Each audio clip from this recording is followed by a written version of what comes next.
नमस्कार। आज के वीडियो में हम लेकर आए हैं हिंदी कार्यपुस्तिका कक्षा 6 और 7। इसके अंतर्गत हम आज आकलन 1 का अध्ययन करेंगे। इसमें पहला जो प्रश्न है, दिए गए शब्दों के 3-3 पर्यायवाची लिखिए। तो शब्द दिया है सुमन। पहला तो सुमन के 3 पर्यायवाची लिखने हैं। सुमन का मतलब होता है फूल। फूल के पर्यायवाची होंगे कुसुम, पुष्प। तो इस प्रकार फूल, कुसुम, पुष्प यहाँ हम लिखेंगे। नेक्स्ट ख में है सूर्य। सूर्य के पर्यायवाची लिखने हैं। तो सूर्य को कहते हैं सूरज, रवि, दिनकर, भास्कर, दिवाकर, जो भी है आप यहाँ लिख सकते हैं। 3 यहाँ पर्यायवाची आपको लिखने हैं। ग में है दिन। दिन के पर्यायवाची लिखेंगे तो दिवस, वार, दिवा। दिन के पर्यायवाची वासर हो जाएंगे। तो आप अपने यहाँ दिवस, दिन के पर्यायवाची लिखेंगे। इसके बाद है पेड़। पेड़ को और क्या कहते हैं?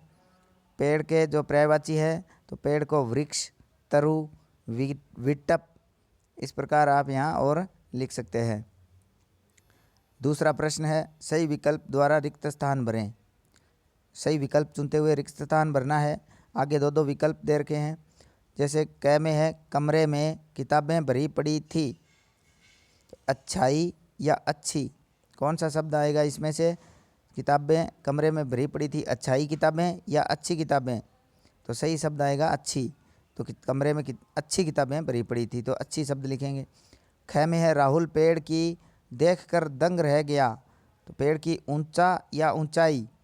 तो ऊंचाई शब्द शुद्ध है, यहाँ लगेगा। तो पेड़ की ऊंचाई देखकर दंग रह गया। नेक्स्ट ग में है लहलाती फसल देख किसान बहुत था। खुश या खुशी? तो खुश शब्द यहाँ लिखेंगे, किसान बहुत खुश था। नेक्स्ट घ में है धीरे धीरे प्रशांत फिर से में रम गया। किस में रम गया? पढ़ाई में रम गया। तो यहाँ पढ़ाई शब्द लिखेंगे। नेक्स्ट तीसरा है, दिए गए अशुद्ध शब्दों को शुद्ध करके लिखिए। कुछ अशुद्ध शब्द है, इनको शुद्ध करके लिखना है। क में है पुरस्कार। तो पुरस्कार लिख रखा है, तो इसको शुद्ध करेंगे तो पुरस्कार से यहाँ पे हल प्रयोग होगा, आधा प्रयोग होगा। तो पुरस्कार शुद्ध रूप लिखेंगे। ख में है कवियित्री लिख रखा है, शुद्ध रूप इसका होता है कवयित्री। तो यहाँ कवयित्री लिखेंगे। ग में है सम्मान लिखा है, तो इसमें होगा सम्मान। घ में है री और शी लिख रखा है, तो इसका जो री है वो हमारा जो स्वर जो री है वो आएगा, यहाँ प्रयोग होगा। तो ऋषि जिस प्रकार लिखा है ऐसा लिखेंगे। परीक्षा, तो परीक्षा में बड़ी मात्रा का प्रयोग होता है परीक्षा, तो बड़ी मात्रा लगेगी रह के। तबीयत में ब के बड़ी मात्रा लगेगी, ई की मात्रा, तो तबीयत सही हो जाएगा। नेक्स्ट चौथा प्रश्न है, दिए गए वाक्यों को सही क्रम में लिखिए। वाक्यों का क्रम सही करना है। जैसे क में है चंद्र होशियार है पढ़ने में, इसको शुद्ध करेंगे, सही क्रम में लिखेंगे तो हो जाएगा चंद्र पढ़ने में होशियार है।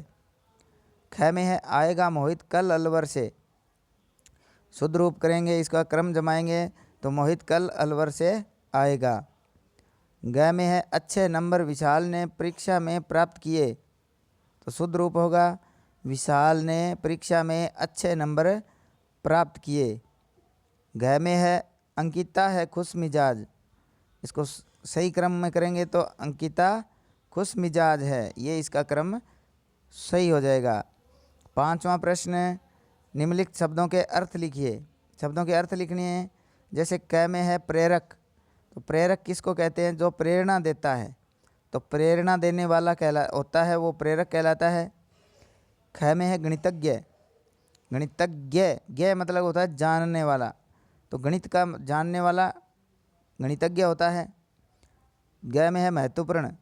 महत्वपूर्ण का जो अर्थ होगा मुख्य। इसके बाद आगे एक गद्यांश दिया गया है, इसको पढ़कर विकल्प आगे चुनकर प्रश्नों के उत्तर देने हैं। जैसे हमारा भारत देश विश्व का 7वां सबसे बड़ा देश है। इस देश पर प्रकृति ने अपना भरपूर प्रेम और सौंदर्य लुटाया है। उत्तर में महान हिमालय जैसा विश्व का सबसे ऊंचा पर्वत खड़ा है, तो दक्षिण में सागर इसके पैर धोता है। इसके अलावा जंगल, पठार, मरुस्थल, कच्छारी भूमि, सुंदर घाटियाँ आदि सभी कुछ भारत की शान है। अतः यूँ कह सकते हैं कि भारत अपनी भौगोलिक विशेषताओं के आधार पर संसार में सबसे अनूठा देश है और हम इस अनूठे देश के वासी हैं। तो ये जो हमें गद्य दिया गया है, इसमें जो भारत की विशेषताएं बताई गई है, इसमें से प्रश्न चुनकर, जो प्रश्नों के उत्तर चुनकर हमें सही टिक मार्किंग करना है।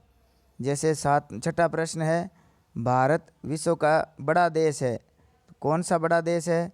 5वां, चौथा, 7वां या 10वां? तो पहली ही लाइन में लिखा है भारत विश्व का 7वां सबसे बड़ा देश है, तो 7वां हमारा सही उत्तर है। इसके ऊपर टिक मार्किंग करेंगे। उसके बाद 7वां प्रश्न है, विश्व का सबसे ऊंचा पर्वत है, तो सबसे ऊंचा पर्वत कौन सा है? अरावली, हिमालय, एटलस या विंध्याचल? तो हमारा उत्तर होगा हिमालय। 8वां प्रश्न, भारत को अनूठा देश माना है, क्यों माना है? भौगोलिक आधार पर, हिमालय के आधार पर या दक्षिण में सागर होने के आधार पर? तो हमारा उत्तर होगा भौगोलिक आधार पर। नेक्स्ट 9वां प्रश्न है, विश्व का समानार्थी नहीं है, तो यहाँ विश्व का समानार्थी नहीं पूछा है। संसार, दुनिया, जगत ये सारे विश्व के समानार्थी हैं, भारत विश्व का समानार्थी नहीं है। नेक्स्ट 10वां प्रश्न है, गद्यांश के आधार पर भारत की विशेषताएं लिखिए।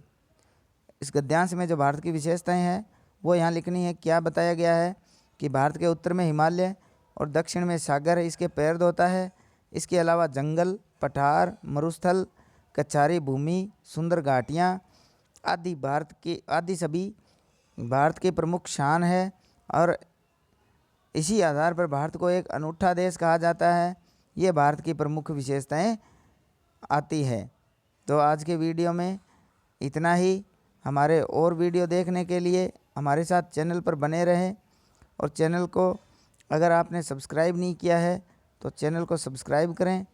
और अब तक आपने जो भी जितने हमारे वीडियो देखे हैं और वीडियो देखने के लिए हमारे चैनल पर बने रहें। हमारे चैनल पर आपको पूरे जो आपका सिलेबस है, पूरी जो कार्य पुस्तिका है, इसका पूरा वर्णन मिलेगा, पूरा हल मिलेगा, व्याख्या सहित समाधान मिलेगा। तो आप हमारे साथ बने रहें। अगर वीडियो आपको पसंद आया है तो वीडियो को लाइक ज़रूर करें और साथ में शेयर ज़रूर करें, ताकि आपके जो भाई बहन हैं छोटे, उनके पास हमारा वीडियो पहुंचता रहे और वो उनको भी जो कार्यपत्रक हल करने में आसानी रहे। तो वो हमारे साथ जुड़ेंगे तो उनको भी अधिक से अधिक फ़ायदा होगा और उनको वीडियो आप भेजते रहें। आपको समय पर आपका जो और कंटेंट है वो भी मिलता रहेगा। धन्यवाद।